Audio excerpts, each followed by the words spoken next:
Hey, what's going on guys, Franco Tech here, and welcome to my full review on the LG Volt 4G for Virgin Mobile. At first, the phone itself does feel pretty cheap. The plastic feels very thin compared to many other Android phones, but after a while of getting used to it, it's actually not that bad. The button placement on this phone is excellent.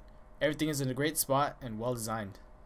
The buttons on this phone did not feel like they were in an awkward position at all, and the phone fit perfectly in my hand. Now let's get talking about the phone itself. At the front of the phone we have the 4.7-inch display, which is actually a pretty good screen size, and it takes up most of the phone.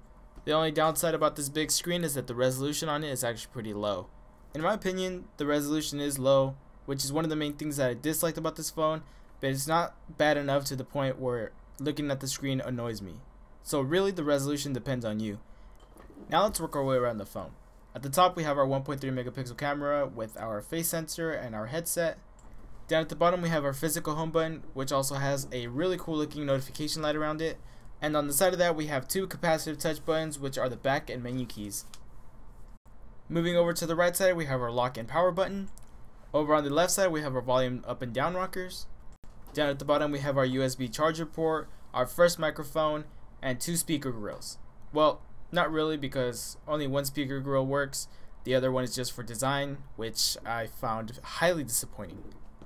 At the top we have our 3.5mm headset jack and our second microphone, and next to that we have an IR blaster, which allows this phone to function as a TV remote. Moving over to the back we have our 8 megapixel camera with 1080p HD recording. Under that we have our LED flash, and you can also see that this phone has a gritty texture to it, similar to that of the Galaxy S2. Pop off the back panel and we have access to the SD card port. This is expandable up to 32GB, and no SD card is included with the phone.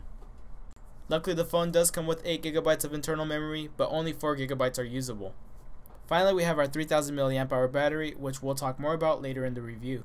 So far, design wise, this phone is really nice.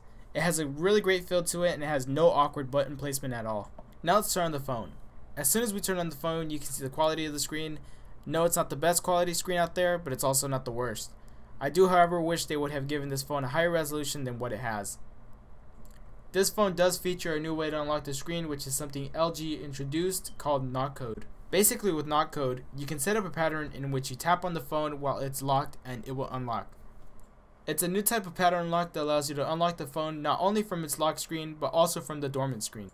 The phone itself is running Android 4.4.2 KitKat with LG's theme on top of it.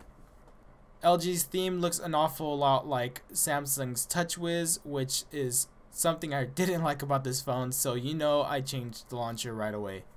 One thing I liked about the phone is that it does give you quite a bit of settings, and you can customize quite a bit of the phone to however you want. Now let's talk about the features. With this phone, LG implemented some very cool and useful features into the notification bar, like quick slide apps and also the basic toggle buttons that you have in your notification bar. Both of these are very customizable and also very helpful. In the toggle button menu, LG added their quick memo feature, which I absolutely love. With quick memo, you can write a note, highlight, or circle something important on your screen and save it as an image file. This also allows you to screenshot very easily, and you don't have to hold down two buttons at the same time like with other phones. I found this to be extremely helpful. With quick slide apps, you can multitask very easily. You have access to messaging, calendar, calculator, and more apps that will open up in a little window. No longer do you have to switch back and forth between apps. Now you can do it all at one time.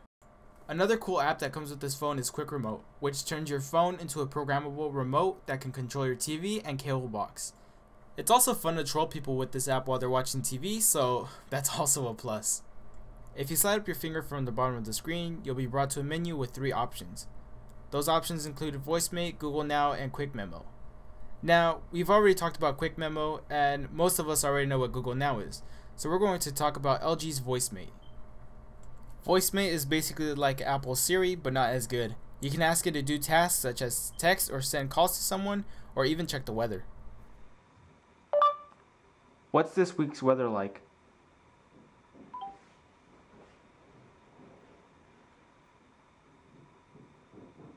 Your current location will mostly have sunny weather this week. Next up is our speed test. This phone is running on a 1.2 GHz quad-core processor and 1GB of RAM, which keeps the phone running nice and smooth without any lag. Honestly, haven't gotten any lag at all on this phone since I've had it. Here you can see I got a score of 8,968 on Quadrant Standard and a score of 1146 on Geekbench. Next up is the battery. This phone comes stock with a 3000 mAh battery, which is way above the average 2100 mAh that comes with most Android phones.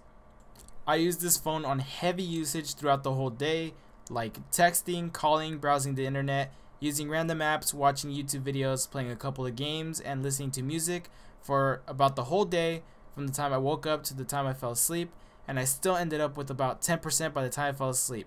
So yes, this 3000 mAh battery is great, and without a doubt it will last you the whole day, and it is my favorite thing about this phone.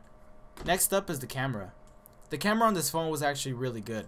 I didn't expect much from the camera, but it actually did pretty well. The only thing I didn't like was that the focus was sometimes off, or it was just plain hard to focus on an object. The software for the camera is very simple, and I actually really like it. The video recording on this phone was actually pretty good too. It had some good quality both audio and video wise, however it did seem to shake a bit. The 1.3 megapixel front facing camera was okay in my opinion.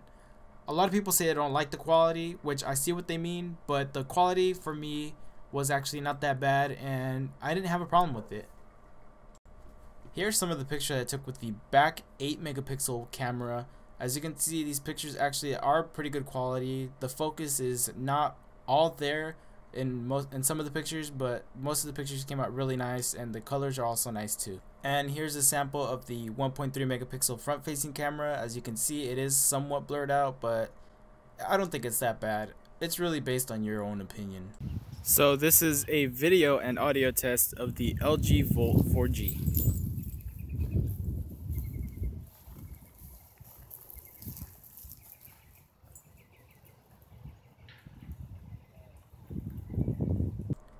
As you can see, the microphone on this phone picked up my voice really well, and the video is actually pretty good quality too.